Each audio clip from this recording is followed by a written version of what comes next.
2025 was my worst acting year yet by the numbers. So today I'm breaking down what actually happened, what still worked, and what I want to change for 2026. So, audition overview. I had 32 total auditions, 3 callbacks, 6 avails, 4 bookings, and I had an 8-to-1 ratio. My income, let's just say it was less than 20,000. And if we reflect on last year, my total auditions were 41 auditions, and I made over $20,000 last year. So my agent submitted me for 17 auditions. I submitted myself for 11 auditions, and my manager submitted me for auditions. Breakdown by category would be, so all of these are union gigs. I had 9 network TV auditions, 7 commercial auditions, 7 short film auditions, 4 feature film auditions, 2 theater auditions, 2 pharmaceutical ads, and 1 music video audition. I booked Law and Order 3 times. I didn't audition for those. That's because I've been on the show before. So the casting director literally just emails my agent and says, hey, is Whitney available for these dates? And with the titty trip, I went through the whole process of submitted a self-tape, had a Zoom callback, I was put on a veil, and then I booked it. I'm so excited for the titty trip. This is a short film. It was following my character's story with her journey with a potential breast cancer diagnosis. It was executive produced by Spike Lee, which is so cool. So I'm really excited for that one to come out and to share that with all of you. But yeah, that was it. That was it. Just 32 auditions, the least, like I said, amount of auditions that I've had in my pretty much entire career.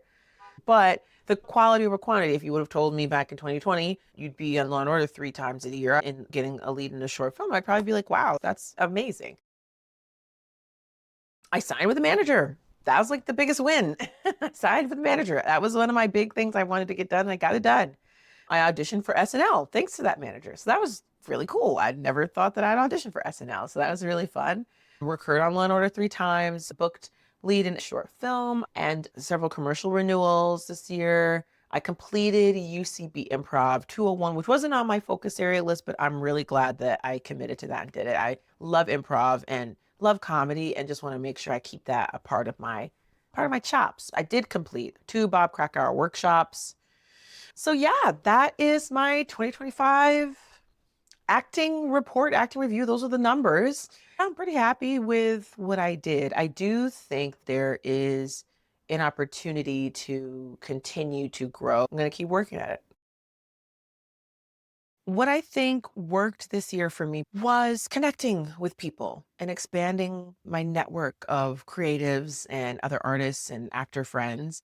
And I also think that taking class was really key for me this year. I've been taking the Bob Krakauer classes. These courses always resonated with me because they focus so heavily on human behavior.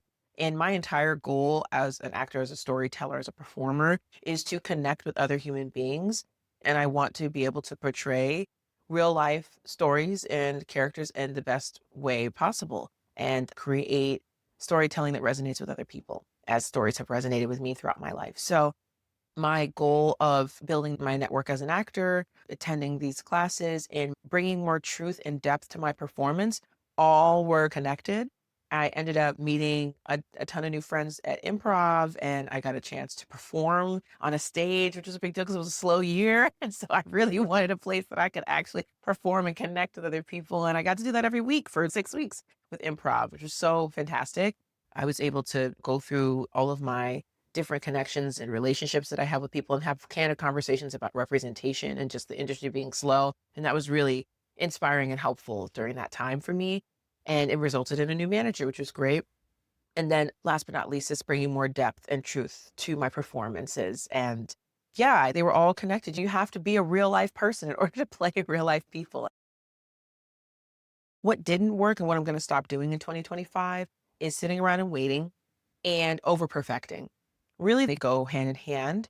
I am a person that likes to organize and do all this planning. Now you have to execute. Now you've got to move.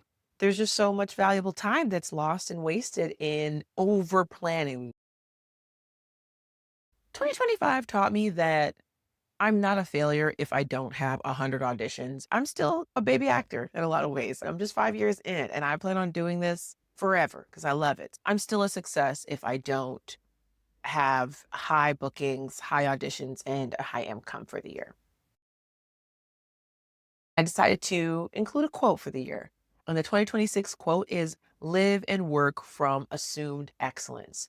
And so, what that means to me to live and work from assumed excellence is that, and what confidence means to me as well, is actually devoid of proving yourself. I want to have that quiet confidence and walk into spaces like, yeah, I assume that you know that I'm great because I know I'm great.